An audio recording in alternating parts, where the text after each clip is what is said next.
600 करोड़ रुपए स्वास्थ्य पर लगा, 1600 करोड़ रुपए बिजली पर लगा, 14,000 करोड़ रुपए सड़क पर लगा, 54,000 करोड़ रुपए हाईवे पर लगा और उसी तरीके से टूरिज्म पर 6,000 करोड़ रुपए लगा और साथ साथ हवाई अड्डे के लिए 2,700 करोड़ रुपए लगा।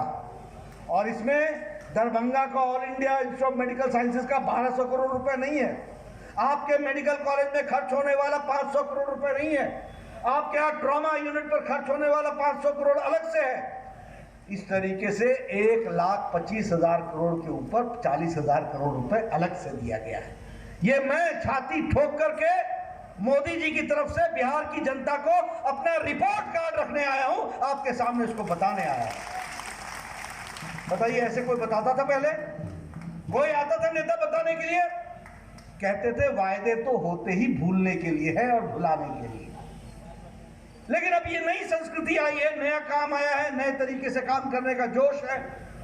और इसी बात को ध्यान में रखते हुए अब ये कोविड आया, किसी को बोल के आया था क्या? कोई जानता था इससे कैसे लड़ा जाएगा? क्या देश तैयार था इससे लड़ने के लिए? अमेरिका जैसा देश, आज ट्रंप चुनाव लड़ रहा है, वहां बिडेन उसको घेर रहा है इस बात को कह करके कि तुमने कोविड की मैनेजमेंट ठीक से नहीं की। अमेरिका जैसा देश जो स्वास्थ्य में हमसे अच्छा था, वह भी, उसकी भी स्वास्थ्य सेवाएं चरमरा गई। चरमराई कि नहीं चरमराई? सबसे ज्यादा केसेस और सबसे ज्यादा डेथ वहां हुआ कि नहीं हुआ? सारा यूरोप मुसीबत में पड़ गया। लेकिन मोदी जी ने 130 करोड़ की जनता को समय पर लॉकडाउन लगा करके 130 करोड़ की जनता को बचाया और बोल्ड डिसीजन लेकर के भारत को आगे निकाला है। इस बात को हमको समझना चाहिए। और क्या था, जिस दिन कोरोना आया था उस दिन केस का डबल होना, संख्या डबल हो जाना 2 दिन में हो जाता था। आज 72 दिन से 75 दिन से ज्यादा होता है केस डबलिंग में। आज हमारी रिकवरी रेट सबसे अच्छी है। कारण क्या है? कारण यह है कि जिस दिन कोरोना आया था उस दिन हमारे टेस्ट करने की कैपेसिटी 1500 थी। कोरोना के 3 महीने के लॉकडाउन में मोदी जी ने देश को तैयार किया। आज 15 लाख प्रतिदिन हम टेस्ट कर रहे हैं कोरोना की। इस बात को हमको समझना चाहिए। कहां 1500 और आत्मनिर्भर भारत ये है कि यहां पूर्णिया की बनी हुई चीज वर्ल्ड ब्रांडिंग उसकी हो और आपको नौकरी करने के लिए कहीं दूर न जाना पड़े, बल्कि आप यहां नौकरी देने वाले बने। इस तरीके का विकास होना चाहिए, इसकी हमको चिंता करनी चाहिए। इसलिए मैं आपको कहने आया हूं मित्रों, ये बदलता भारत है, ये बदलता बिहार है। ये सारा इलाका आगे तक मखाने का इलाका, 80% देश का मखाना बिहार में होता है, उत्तर बिहार में, और उसमें से 90% ये 6 जिलों में होता है। और मखाना की आजकल जो उसकी मेडिसिन वैल्यू है सबसे ज्यादा है। हमको उसके भी बारे में सोचना चाहिए कि हम उसका कैसे विकास कर सकते हैं, क्या उसमें कर सकते हैं, क्या उसमें डाला जा सकता है। हमारी मधुबनी पेंटिंग है, बनाते हमारे लोग हैं और आने पौने दाम में बेचते हैं और दुनिया में वो पूरे बड़े बड़े दाम में बिकती है। मित्रों, आत्मनिर्भर भारत में अब उसका पैसा बनाने वाले को मिलेगा। इस तरीके की तस्वीर हम बना रहे हैं, इसको हमको समझना चाहिए। इसलिए मित्रों, मैं आपको कहने आया हूं कि आत्मनिर्भर भारत हो, चाहे प्रधानमंत्री गरीब कल्याण पैकेज हो। अब देखिए, आप बताइए कि आपके गांव में बिजली रहती है कि नहीं रहती है? रहती है कि नहीं रहती है? किसानों को बिजली मिलती है कि नहीं मिलती है? 15 साल पहले क्या हालचाल था? उसके नट बोल्ट ढीले हुए तो विकास की गाड़ी पहिए से उतर जाएगी। इसलिए प्रजातंत्र में आपको अपनी जिम्मेवारी संभालनी पड़ेगी। आप बताइए, 18,000 गांव बिना बिजली के थे कि नहीं थे? और मोदी जी ने संकल्प लिया कि 1000 दिन में 18,000 गांव को बिजली से युक्त कर देंगे। बताइए, किया कि नहीं किया? किया कि नहीं किया? 1,75,000 लोगों को बिजली से जोड़ा यहां घर में, सौभाग्य योजना के तहत। एक नई योजना के तहत काम शुरू हुआ।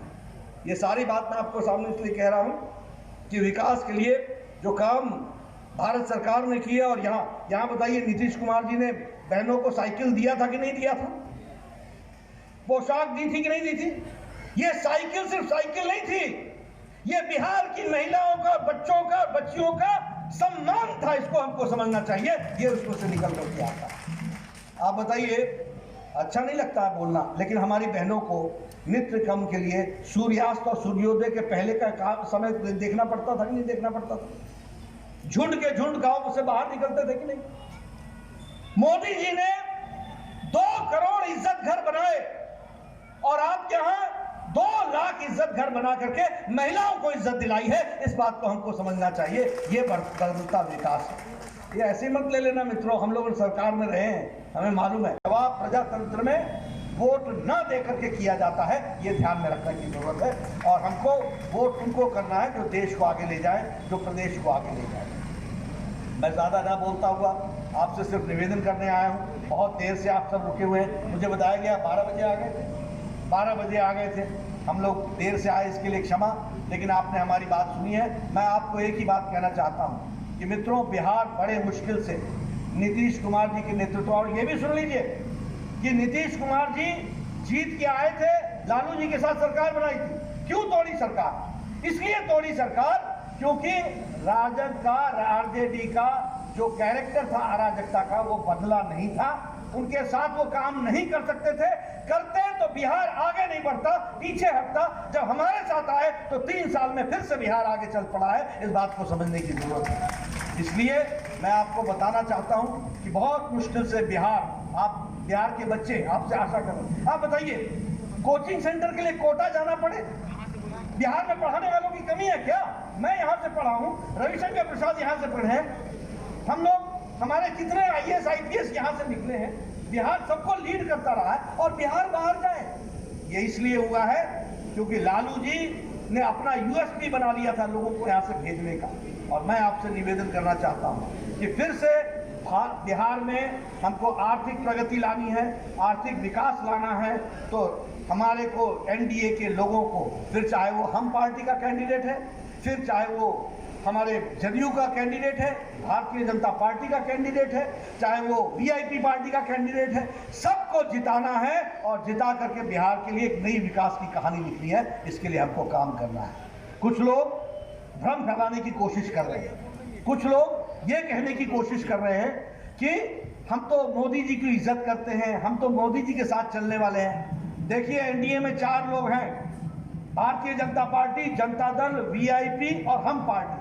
यही NDA है और इसी को जिताना है और इसी को सामने रख करके चलना है। ये मैं आपसे निवेदन करने आया हूँ। मित्रों, भ्रम में मत आइएगा। लोग राजनीति में षड्यंत्र भी करते हैं, हमको उससे बचना पड़ेगा और हमको अपनी एकजुटता रखते हुए एक साथ चल करके नए बिहार को बनाने में अपना योगदान करना पड़ेगा। बोलिए, करेंगे ना?